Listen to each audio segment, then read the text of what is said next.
இப்போது ஓபிஎஸ் திமுக சார்ந்த விண்ணப்பத்தை பூர்த்தி செய்கிறார் அப்படின்றத பார்க்குறோம்.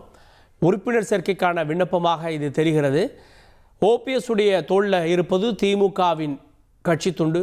கருப்பு வெள்ளை சிவப்பு துண்டு இப்போது கருப்பு சிவப்பு துண்டாக மாறியிருக்கிறது. இடையில அவரால் கருப்பு வெள்ளை சிவப்பு துண்டு, அதாவது அதிமுகவுடைய துண்டையோ வேட்டியவோ அணிந்து கொள்ள முடியவில்லை.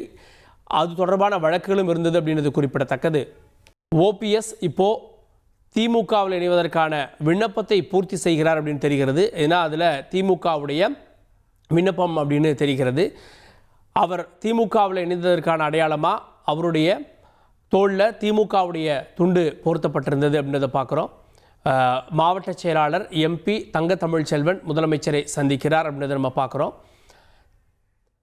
தேனி மாவட்டத்தை பொறுத்த வரைக்கும் அதிமுகவுடைய ஒரே முகம் ஓபிஎஸ்ஸாக இருந்தார்.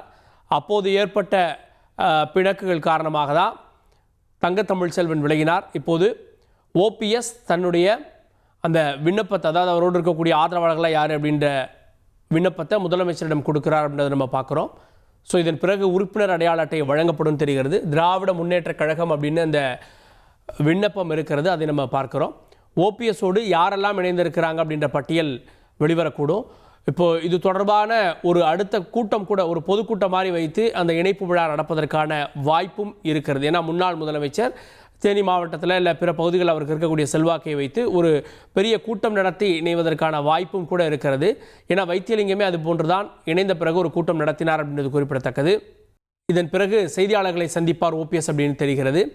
ஓபிஎஸ் இணைகிறார் அப்படின்னா என்ன டேர்ம்ஸில் நிச்சயமாக சீட் கொடுக்கப்படும் அப்படின்னு தெரிகிறது. கட்சியில் என்ன பொறுப்புகள் கொடுக்கப்படும்? ஏன்னா அதிமுகவை பொறுத்தவரையில் அவர் அனைத்து பதவிகளையுமே ஏறக்குறைய வகித்திருக்கிறார். கட்சியினுடைய தலைமையாக ஒருங்கிணைப்பாளர் பதவி இருந்தது, அதையும் வகித்திருக்கிறார்.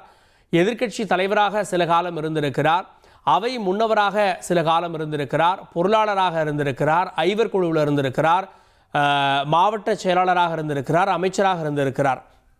அதிமுகவில் அனைத்து பதவிகளையும் வகித்த ஒரு நபர், அனைத்து உயர்ந்த பதவிகளையும் வகித்த ஒரு நபர் திமுகவில் இணைந்திருக்கிறார். திமுகவில் அவருக்கு என்ன பொறுப்பு அல்லது என்ன பதவி கொடுக்கப்படும் அப்படின்ற கேள்வியும் இருக்கிறது. உங்கள் தந்தி1 தொலைக்காட்சியில் காதலும் கலகலப்பும் நிறைந்த ஒரு புத்தம் புதிய ஃபேண்டசி தொடர் ராஜா ராணி தினமும் இரவு 8 மணிக்கு.